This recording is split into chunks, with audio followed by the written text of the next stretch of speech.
let's talk about Talisman here. Obviously, I'm not a big fan of the game in any sense of the word. And it's one that I played a lot of because of circumstances that I brought up. It was, a reasonable compromise for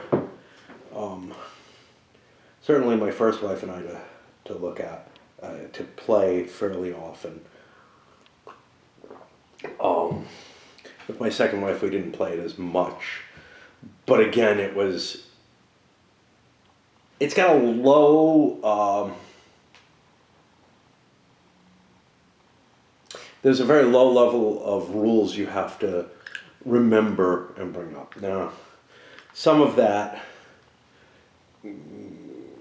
gets glossed over by one of the expansions. The city really kind of makes the game a little bit more painful in a lot of ways, and also has a lot of rough edges that don't quite work. And the Dragons expansion also kind of degenerates the game a little bit from what its original intention was, and that's why I've decided to do some house rules around both of them, actually. And part of the problem is I never wrote down these house rules, so it's like, yeah, I don't really want to rely too much on looking up the rules because my memory includes my house rulings, so there's a certain degree of, well, I will find bad things if I look in the rules, and I may end up judging them incorrectly. So what's the core problem with the game? I mean, it's a roll and move, which a lot of people consider a discredited mechanism. I have no real problem with that. You'll have seen I play a number of games where there is that roll and move aspect. It's kind of mindless, but not without decisions, and not without decisions that can really impact your capability to win the game early. There's a lot of randomness in it. There's a lot of disparity between the starting characters. Some of them are very powerful. Some of them are not much more than their stats, and their stats aren't that impressive. Some of the more powerful ones have good starting stats. I'm kind of okay with this, as long as you randomize the character selection, and I mentioned this in a comment. If you don't randomize character selection, I've seen people who just allow players to pick whatever character they want. Well, there's some overpowered characters. There might be advantages to doing it that way, which one of the key ones is, hey, it helps speed up the game a little bit, get you through that early hurdle. You can lose characters pretty early in the game just by running into too much shit. I'll get a little bit more into that when I get into the expansions, because the original game actually wasn't very harsh. Yeah, there were tough monsters and they could hose you, but in general, you had a certain survival rate. And the harshness culminated in the Dragons expansion, which is why I put special rules around that.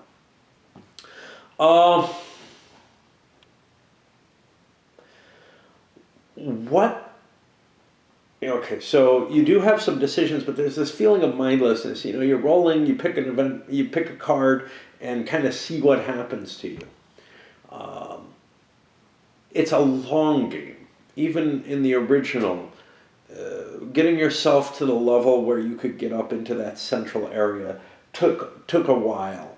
And the game is at its most interesting as a competitive exercise the more players there are. If there's, I played most of my games as 2-player, and there's almost no interaction in that. When you're playing with more players, there's more crowding, more room for people to be stealing and doing dicky things to one another, more cards coming up too, which kind of clutters the board more. But,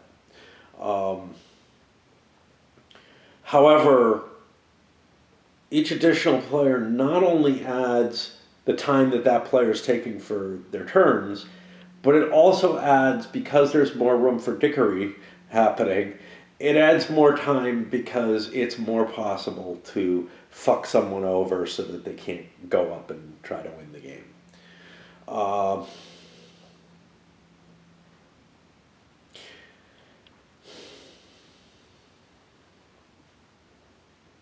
there's a tediousness to it. It's just sort of this, I'm doing this, I'm trying to get something random that'll help me. And then, oh, look, there's a goal for a little while, and then it's gone. Like, the Fountain of Wisdom or the or the Magic Stream or whatever. Things that are just clearly, hey, I want to get this. This is a better advantage than I get off of random draws from the deck. But so much of the game is spent just kind of blundering around hoping something useful happens. There's a fair amount of, the rules originally were an absolute mess.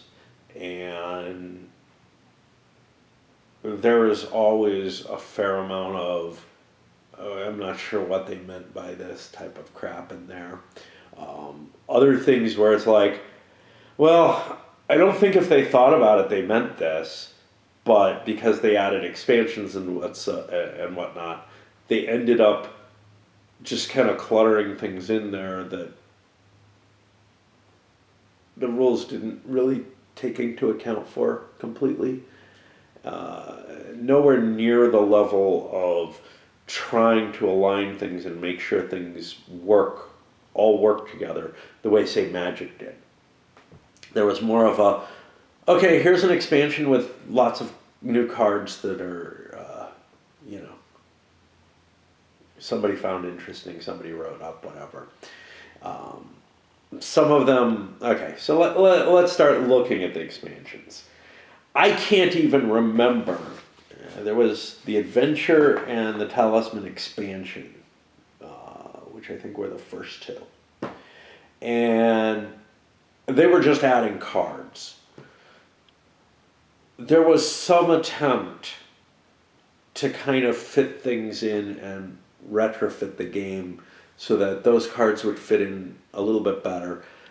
But they had a tendency to add more powerful stuff into the game, both in terms of monsters, which maybe was kind of necessary because I think the original, you're just facing too many kind of low-rated monsters that became very easy to kill very quickly.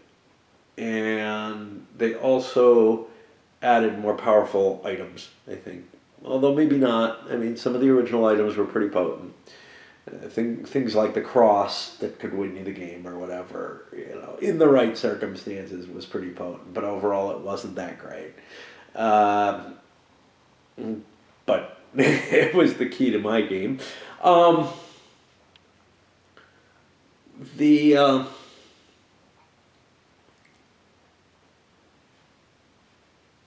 This goes for all the expansions, but especially those first two that just added a bunch of adventure cards.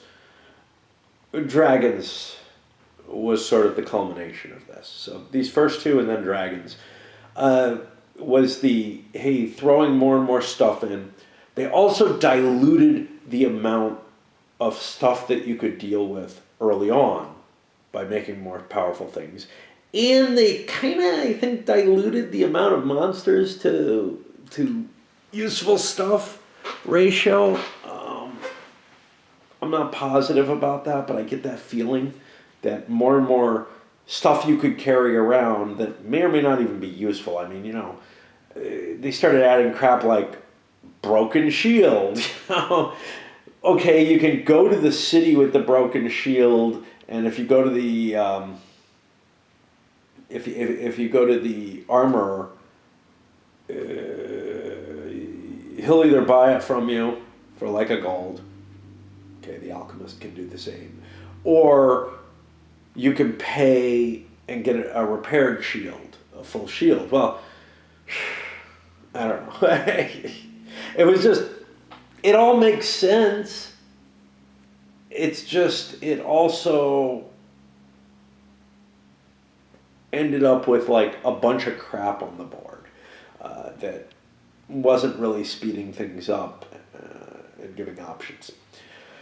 Dragons was especially bad at this because it threw a bunch of really powerful monsters into play and items to deal with dragons in particular. And then it also created a singular means of winning the game, which was you have to beat something that's strength and craft 12 and there are no shortcuts, no easy way to win. So you had to get a pretty powerful character to be able to take that out. You might be able to beat it in one and not the other and still win because you have healings and stuff like that available to you. But in general, you had to be a very, very balanced, powerful character. And those are hard to make. The earlier, especially gaining craft. Now, I know that later editions of Talisman allow you to collect up monsters for craft or something like that, which this did not allow. That may fix things, but the Dragons was built for this edition, not the one that had the improvements, etc., or changes. Oh, I didn't look at the why it's so appealing, but I'll take a look at that in a moment.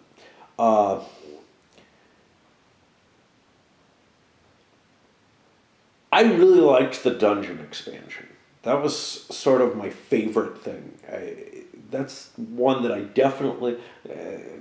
I think that is the one that came with my initial set, the extra board that came with that. Well, I know that it did. I don't think I got Timescape at the same time. I think Timescape I had to go out and buy for real money. But what the dungeon did was give you a shortcut to the possible victory section, and it's a little tougher than the main board was originally. It's kind of hard to tell now. I think it's still a little tougher. It can get cluttered up very quickly after people use it a couple of times, and then they don't really want to anymore. It's got restrictions, so you can't bring your horses in there, but you can bring your mule. It just added a nice little flavor to the whole thing, and I thought that worked really well. The Timescape added a bunch of new techie type stuff that's cool and all. The movement mechanisms in it were kind of painful. The fact that you're not in the game anymore while you're out in the Timescape. So somebody can actually win the game while you're in the Timescape just because your character's not in the main world. At least that's how we played it. But I think that's actually part of the rules. I wouldn't imagine. Because it's very hard to do anything to anyone in the Timescape. So it becomes kind of this escape area, but it's also really, really, I don't know. It's a little tougher to deal with, probably at the same level as the dungeon, maybe a little weaker than that. It gives you some neat opportunities, some neat items, some more stuff to bring into it. It's kind of cool that way. The city, I feel, was just a mess. The city has all these locations that have really, really complex sets of instructions for them.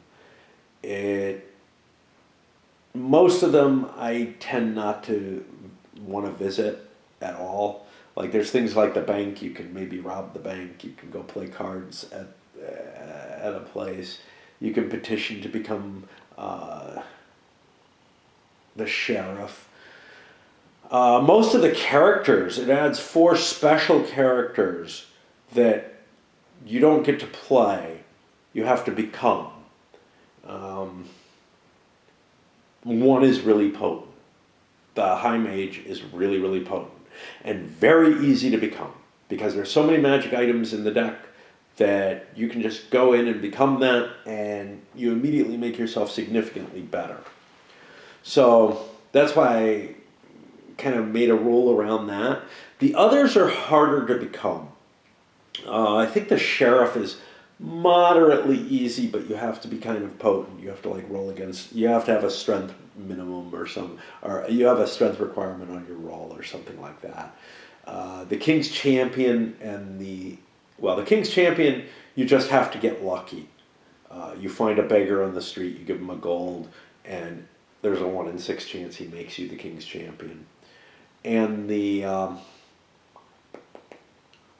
final one, the Master Thief, is kind of an iffy one to be. Like, all kind of random shit happens to you in terms of money. Like, you gain and lose money, and maybe gain and lose warrants and shit like that all game long. And it doesn't really do much for you, although it comes with a stat bonus again. That one also is hard. There's one card in the deck. There's like a few beggars in the deck for the King's Champion. There's one card in the deck that allows you to become the Master Thief. And you also have to beat it in a fight. So that's pretty hard to become. And then it actually has a mechanism in it for being appointed, becoming the Master Thief by fighting the current Master Thief. One of the things that I always felt weird about these was they replace your current character. Like, you keep everything your character has, but not the special abilities. You become this other thing. So if you had good special abilities, some of these are really iffy to become. If you have shitty special abilities, fuck it. You don't want to. There's no provision for giving up that character bonus or becoming something else, like stopping being that. I think you should be able to resign any of these positions at any time. Because you may need to be the dwarf to go up into that central area, and you no longer, want to be whatever you became, right? Yeah. So that's kind of a view of the different expansions that I can recall. The view that I can recall. I can recall all the expansions. Why did this game become really like sort of a hot thing, and why do people remember it with such nostalgia? Well, it was building off of the D&D model in terms of your role players. Unfortunately, I found it was the role players that I usually couldn't get, had no interest in playing in their role-playing games, because they didn't seem to take the role-playing aspect terribly seriously. It seemed to be more of a get-together, like their role-playing tended to be more of a get-together and just, I don't know, socialize and be kind of silly and whatnot. And not a lot of paying attention to, I don't know, what their characters' motivations and whatnot were. It just seemed all too much to be about, oh yeah, let's kill stuff, which is what this game is about. So I can kind of see that. I can kind of see that whole attitude going in towards it, where they weren't really interested in a coherent world.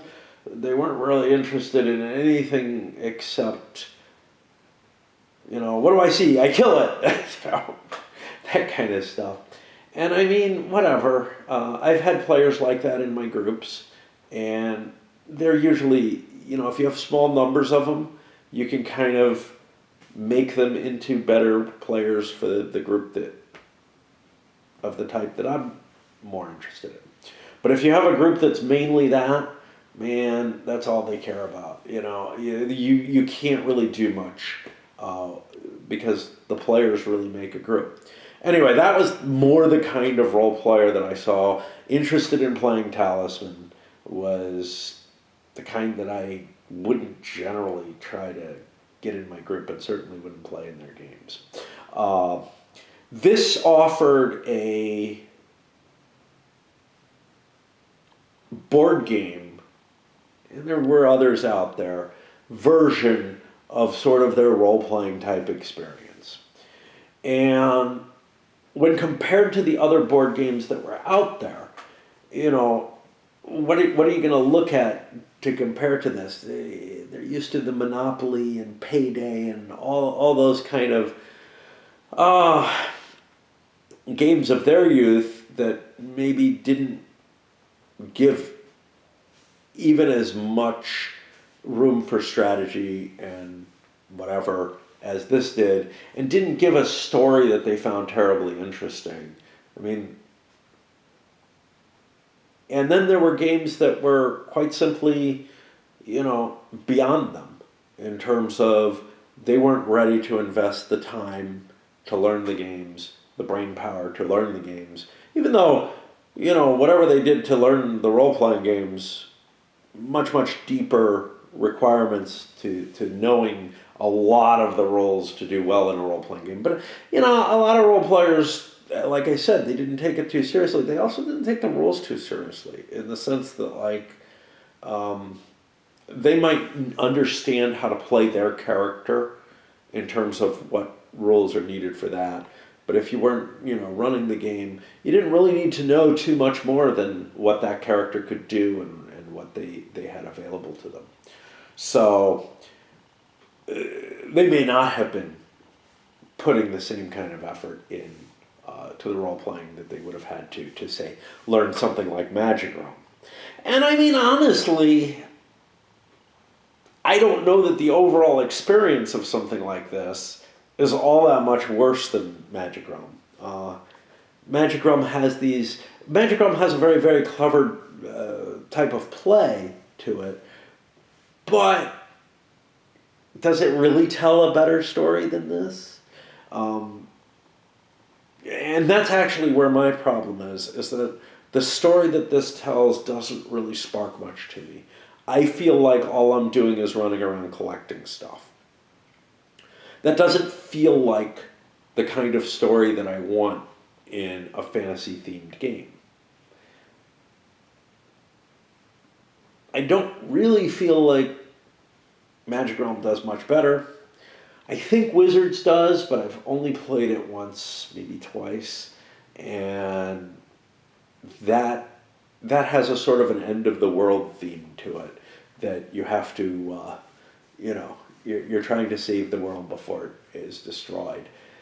I'm trying to think of others that are kind of character based, and I'm having a really hard time thinking of anything.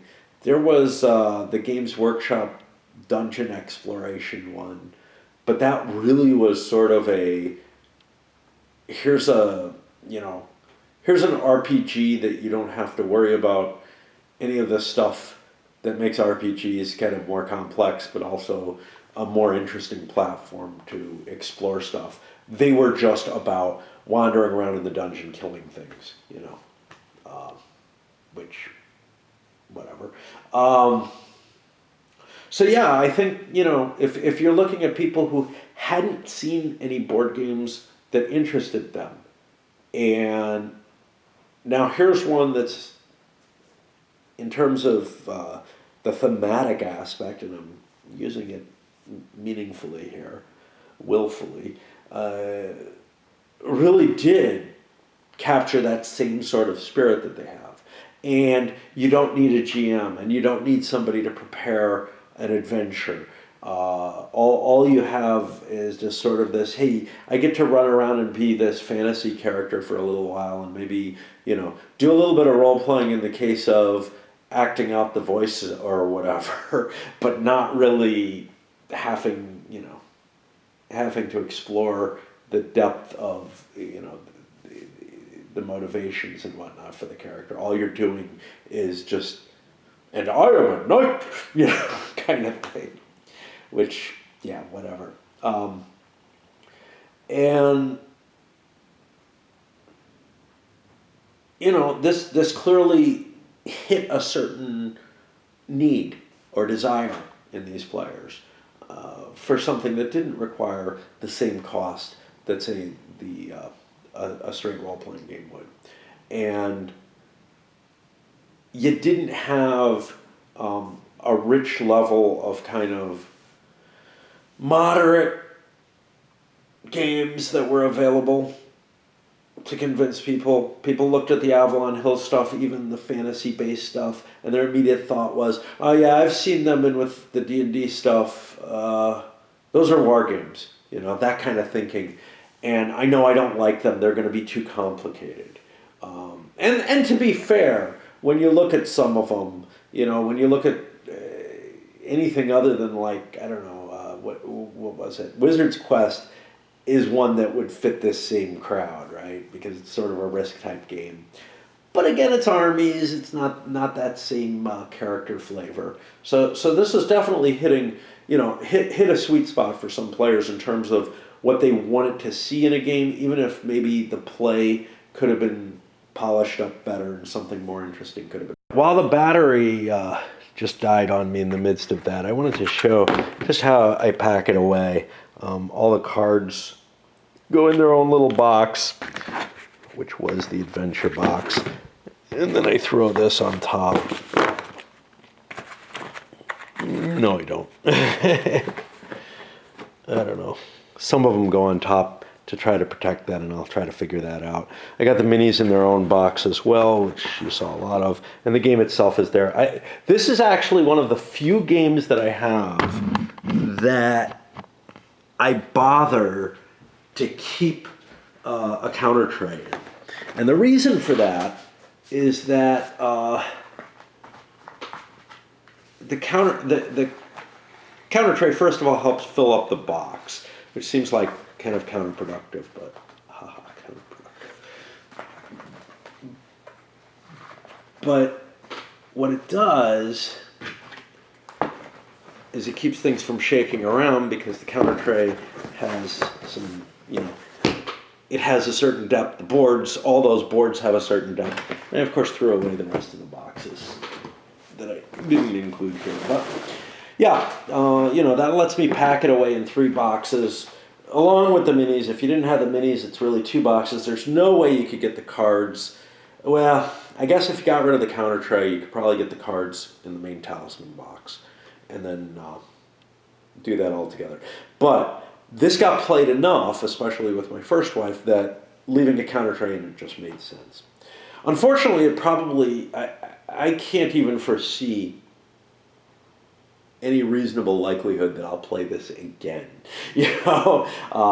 Which I say about most of my games, because I have too many. But that's not the main thing is, with multiplayer games, I always have the hope that I can get a group together to play.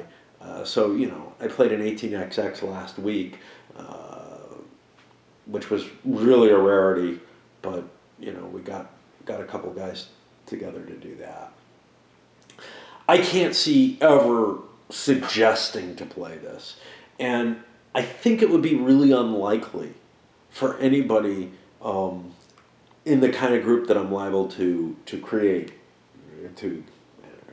to assemble, I guess is probably the right term, being really gung-ho on playing Talisman. When there are so many other games, it's not like it used to be where, back when I was in college or whatever, there were a group of us that got together to play board games, but then there would be people playing role-playing games in our same sort of circle that we could kind of absorb in, and some of them would be, about half of my board gaming group played role-playing games too. Strangely enough, they were the same half that was kind of more, played role-playing games with me. Most of them played role-playing games at some level or another. But by a very strange set of circumstances, that set that was more willing to play role-playing games was also the one, that was in my set, was also the ones who were willing to play war games. I can't think back then, out of the circle that I had, of any wargamers that I knew who were not role players, not willing to play role playing games, which is kind of intriguing. I can think of, we had sort of one loose guy who didn't really do role playing games at all, although he played with us once briefly. But he was only doing it because of the after game games. But yeah, he really wasn't that into role playing. He had been at one point in his life, but couldn't get the magic that he had back then in my group, at least, and wasn't interested in most groups. And he had come from the group that he was used to was, a very, very heavily developed world with, I think, a fair amount of role playing in it. And I don't know if I had actually expanded. I think I was below that level at that point, but I'm not sure. But also, he had played it when he was younger and was a much older person by that point. So yeah, what I can say about Talisman is, across the board, I think it's a really lousy game. Poorly developed, lots of crap in it that just doesn't quite work. The actual mechanism and the style of play, it neither tells me a good story, nor is it really that exciting to play. There's a lot of tedium in it. It certainly is capable, very capable, of generating these moments that people can see as epic, in terms of like, they will be burned in forever. And somebody told me one of them about, this character, one of the characters makes it to the top, gets the crown of command, and starts killing off all the other characters. But somebody had just died just before that, and was able to reflect a crown of command spell with his own spell. He was able to get one spell, and took the one life that the guy who made it to the top actually had. I'm not used to that kind of level of drama in the games. But I've certainly seen games where somebody goes up, where two people end up with the crown of command fighting over it at the very end, or where things go wacky. This game had some wackiness with it towards the end, where the cross became vital and people were fighting over it, destroying it, retrieving it from the wizard's tower. There's a whole interesting series of events that happened in my game. They just don't tell this kind of story that I really want to see. It doesn't picture. It doesn't. The picture doesn't develop in my mind of what's going on in the way that like a tactical battle, like I did in Leipzig, would develop in my mind. It doesn't develop in my mind the way strategic war does. It doesn't develop in my mind the way economic manipulation in 18XX does. I don't know what to say or why that linkage is there and why it's not. But for me, whatever the mechanisms in this game are, they are not conducive to creating that fantasy narrative that I want from the game. And the mechanisms are shitty enough as a game. It's just not worth it for me.